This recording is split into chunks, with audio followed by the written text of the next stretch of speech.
Memorium is a new survival horror game available for MetaQuest headsets now and coming to PC VR and PSVR 2 a little down the line. It's a sci-fi horror experience, and yes, we know that you're screaming, this game wants to be Dead Space. And it's true, because it does very much. But there's nothing wrong with that. The original Dead Space was a classic game. So can Memorium live up to that high standard? Stick around and you'll find out. They've all lost their goddamn minds. The patients are more like rabid dogs than people. So Memorium is, for all intents and purposes, Dead Space in VR. That's what it wants to be, that's what it hopes to be, and it kind of gets there.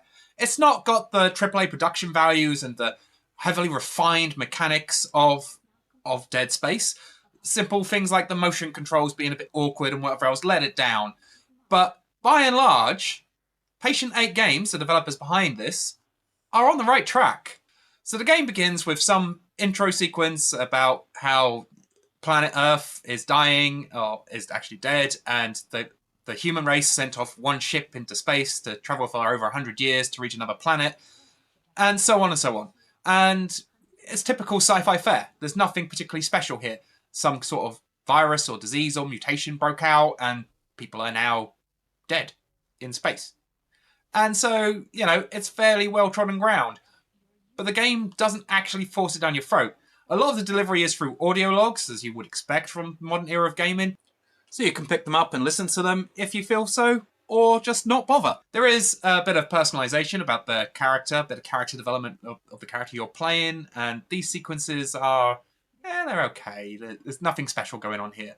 But that, this is really well-trodden ground already, so we're not really expecting any kind of innovation in the storyline that the game is delivering. However, that premise of being a VR take on Dead Space, while some games have attempted similar things, none have come as close as Memorium.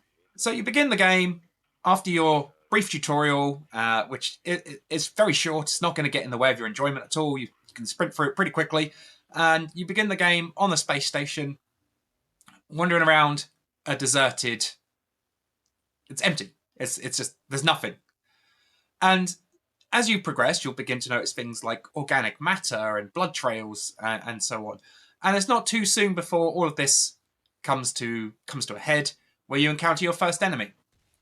And the game is orientated towards minor amounts of exploration, minor amounts of combat. Exploration, combat, exploration, combat. There is some puzzle solving, but honestly, at least from someone who is experienced with games like myself, they're never really too taxing. It's more about trying to find the right place to put the tool you've got than actually which tool you should be using.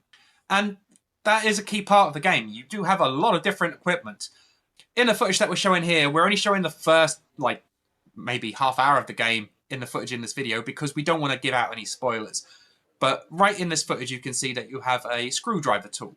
And this is used to remove panels to find objects or interactables that are hiding behind it.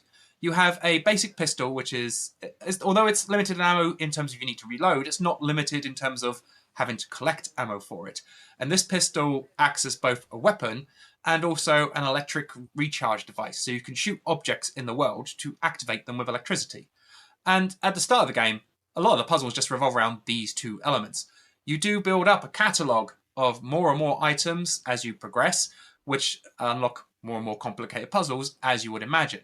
But again, they're never particularly brain taxing. In addition to the pistol, you also get other weapons in the game.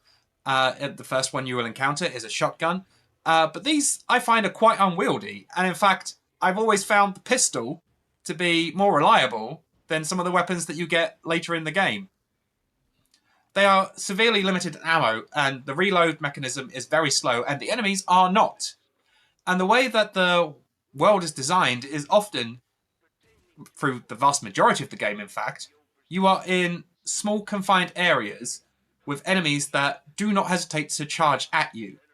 As such, any time spent reloading is time you're going to take damage, and aping that Dead Space formula again, your health supply is very low. Just 2 or 3 blows is enough to take you out. And there's no melee attack. You cannot pistol whip the enemies or anything like that. So you need to be reloading quickly if your aim's not great.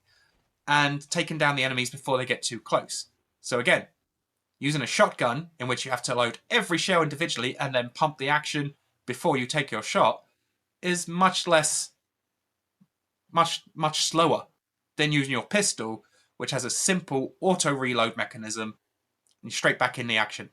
Enemies have certain glowing spots on them, which you should aim at in order to take them out quicker. You can take them out without hitting these spots at all, but they'll go down much faster if you're accurate with your aim.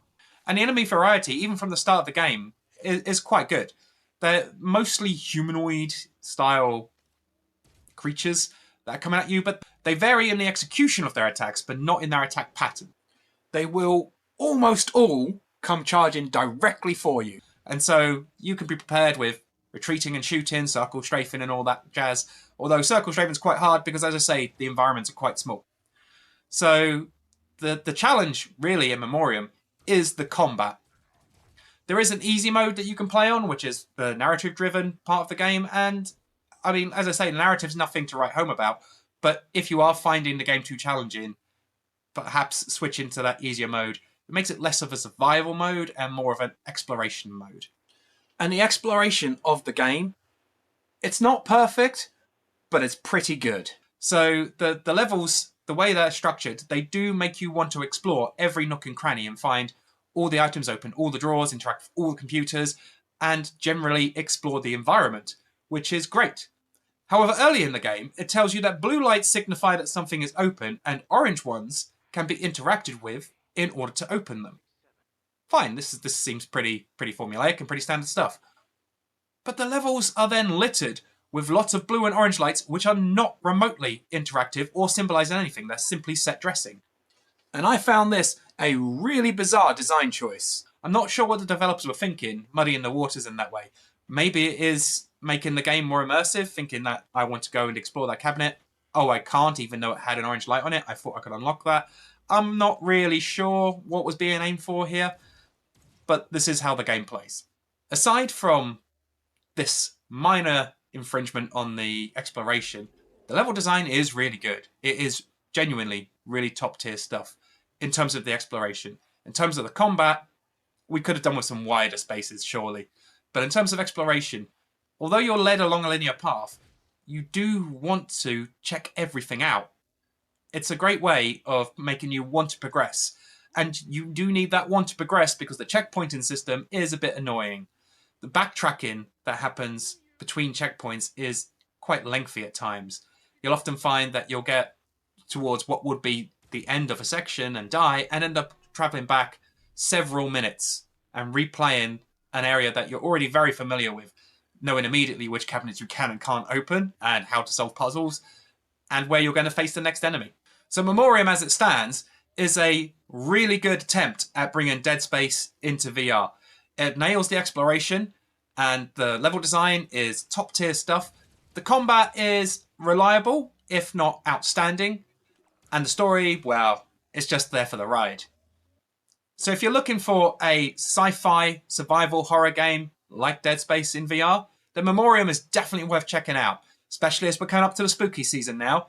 We are expecting a lot more horror games, so ones that are actually trying to do something new in VR, or at least a bit different in VR, are more than welcome. And Memoriam is certainly that. It is a exploration adventure game set in space in VR. What's not to like?